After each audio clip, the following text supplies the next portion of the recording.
Assalamu alaikum, my dear respected brothers and sisters in Islam. The high cost of marriage is causing many young couples to wait several years before they can marry. We live in a society where the haram is easy, while many of our parents make the halal hard.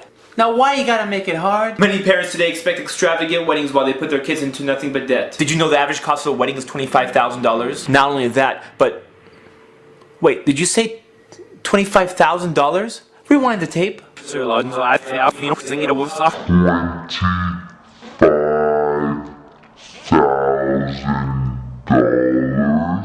That's what I thought you said.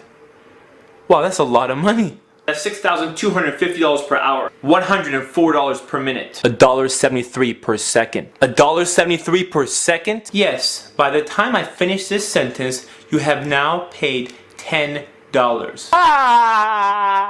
Most of us are in our 20s when we're trying to get married. Barely getting out of school. Just starting our careers. Trying to pay off college expenses. And you want to jump into this $25,000 hole? How's that for a marriage gift? This is for us? Thank you. Congratulations, you are in debt for $25,000. Thank you. What?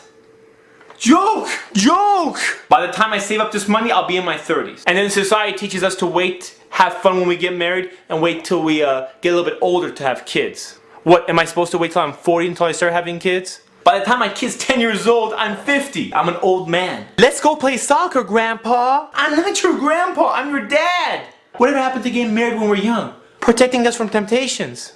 And back to the $25,000 thing. Now where am I supposed to get $25,000 from? Hey bro, we're not even talking about the dowry yet, we're just talking about the wedding day. Here's a reality check for you. If the parents expect you to spend $25,000 on a wedding, imagine how much they're going to ask you to spend on the dowry.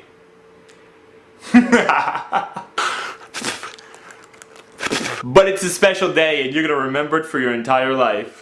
First off, the whole wedding thing is not a day. It lasts only a few hours. Second, yeah, I'm gonna remember this because I'm gonna be paying for it for the rest of my life. For those who've never attended one of these fancy weddings, let me break it down for you so I can tell you what you're missing. Imagine sitting alone at a table in a fancy hall, wondering where everyone is. Quickly learning that you're the last person to figure out that 6 p.m. on the invitation really means 7 p.m. Getting dressed up in uncomfortable clothes, sitting in a huge hall and saying, wow, this must be expensive. Getting free refills of soda, eating fancy food, staring at the wedding program, saying salam to the people you only see at weddings, funerals, and Eid, signing guest books, playing with your napkin, taking pictures with the bride and groom, hear speeches by friends and family crying and saying goodbye. By the way, why are you saying goodbye? They're not dying, they're just getting married. Watching his and her PowerPoint presentations. Once again, who came up with this idea? Do you remember when you were a kid and your friends would come over? Your parents would take out your baby pictures and they would show it to them? And you would sit there, and they would laugh at you, and you had to put on that fake smile. You know which smile I'm talking about. Imagine that, but times 10. This time, you're in a suit, sitting in the spotlight, on stage, at your wedding. And all those pictures you thought you burned are now back, on the big screen, on a wall-sized projector. Everyone's looking at it and laughing. Everyone and their mama's laughing at you, and you can't do nothing about it. But there is an alternative. Try this. Google the web to find inexpensive wedding invitations. Wow, I can really save some money. How about having your wedding at the best location?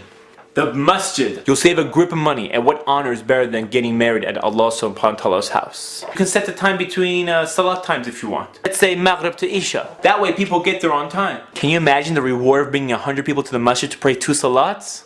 That is what I'm talking about, man. Contact your local halal restaurant and ask them for a deal. You know how they say?